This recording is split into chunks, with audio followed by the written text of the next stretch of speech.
Hello guys, and welcome back to our series where we are looking at various array methods. In this one, we're going to look at the array.map method. Okay, and this is one of the array methods that you should actually know. So what is it? Well, the map method actually creates a new array and populates it with the result of a callback function for each element in the array. So that sounds very fuzzy, but let me just quickly show you what that means. So basically on the page right now, I have this array of numbers, okay? And basically we have 1, 2, 3 to 5 in the array. So what I'm going to do is I want to create a function that will double this number, okay? In other words, it will make 1, 2, 2, 4, and so on. So basically, first off, I'll create a variable and I'll name it doubled, and I'm going to set it to be equal to numbers dot map. Okay, and then inside here I'm going to add a callback function. So what's the function I want to add? I'm going to create it down here and say I'm going to name this function double number. Okay, I can just say double num, and basically the function it's a callback function that can take the value, an index, and an array, but for now I just need the value. Okay, so I'll come out here and I want to return something, so I'll say return value, right, times 2. Okay, all right, so basically what I just need to do is I will just come down here and I would console.log my doubled, which is the new array I created. And the last thing is I need to take this function and pass it here as a callback. Okay, so if I save this and run it, what do you think will be the result? So let's see. Okay, so I get an error. Let me just see. Console. Oh, I made a typo here. So this is not console, it should be console. And let me just clear this and let's run it, and everything should work fine now. So you see here we get a new array, so it's 2, 4, 6, 8, 10, which is double of all the array item here. So basically that's basically how the what's it called, the array.map method works. Okay, and it's important for me to note that it doesn't actually change the original array, so which is this first one. So if I come here and I console.log numbers and save and let's run that, you see here that we have 1, 2, 3, 4, 5. So the original array is actually preserved. Okay, so let's see another way we can actually use this array on objects. Okay, so I'm going to this array method on objects, so I'm going to paste in an object here, and basically it just contains the first name and the last name. So let me indent that nicely. Yeah, so this is it. So it's an object, it's an array of named people, and it contains 2 objects. Okay, so first name, last name are the parameters we have in there. So basically let me show you something. So I'm going to come down here, right, and I'm going to create another variable. So this variable is going to be called full names. Okay, so basically here we have first name and last name, so I'm creating another variable called full names.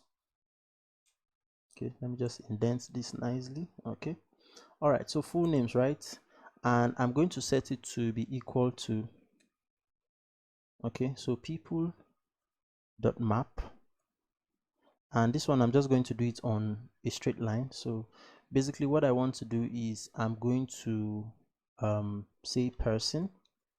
Okay, so person is going to be the index, and I'm going to set it to be equal to, okay, now here I'll just use backticks, okay, to make things easy for me. So I would say full name. Okay, so that should be name, and then I'm going to then place in the parameters here. So basically I'll just do this $, curly braces, and I'll say person dot first name. So that's person dot first name, and then I'll give it space and do the same, but this time I would say person dot last name. Okay, all right, so maybe I would then console.log full name so we can see what we got. All right, so what do you think will be the result? So maybe I would comment out this first one so we can see only the result. I'll save this and I'll run it. And today is not a very good day because I'm getting, well, today is a good day, but I'm getting a lot of errors. So doubled is not defined. Oh, so I'm just going to comment out a lot. So maybe I will just comment out all of this because I don't really need it. I don't want to waste time here. So I would do this. And what am I getting here? I am not actually getting anything. So that's because I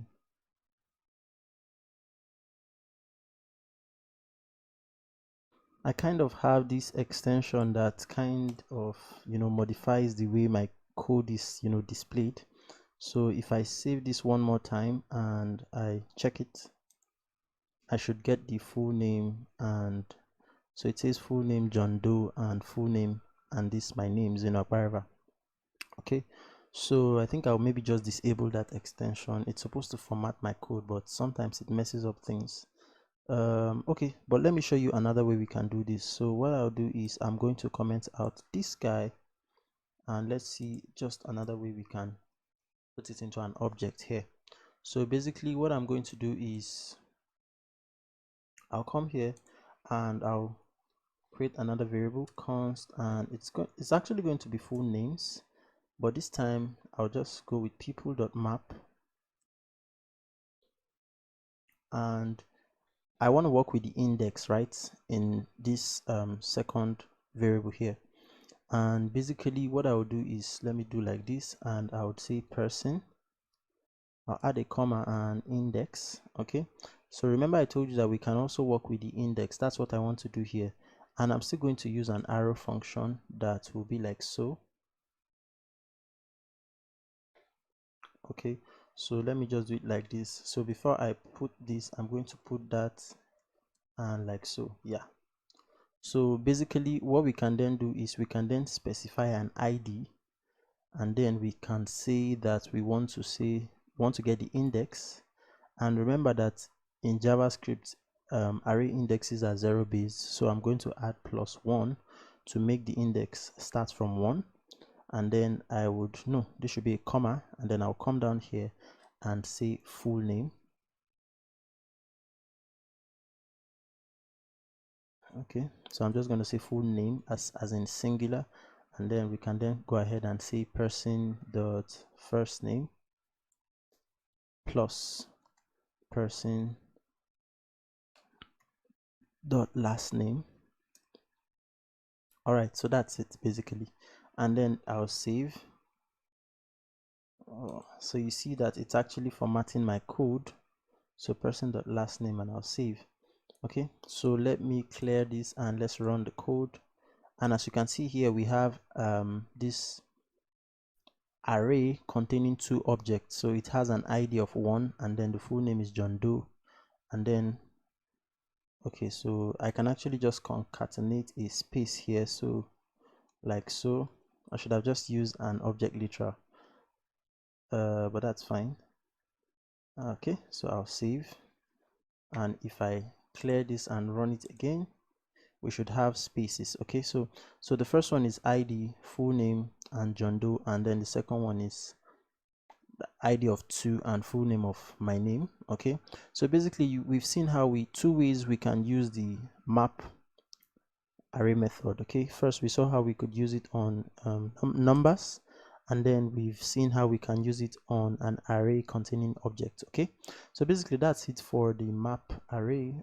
Thank you so much for watching this video. If you're not subscribed to my channel, please subscribe, and I'll see you in the next video.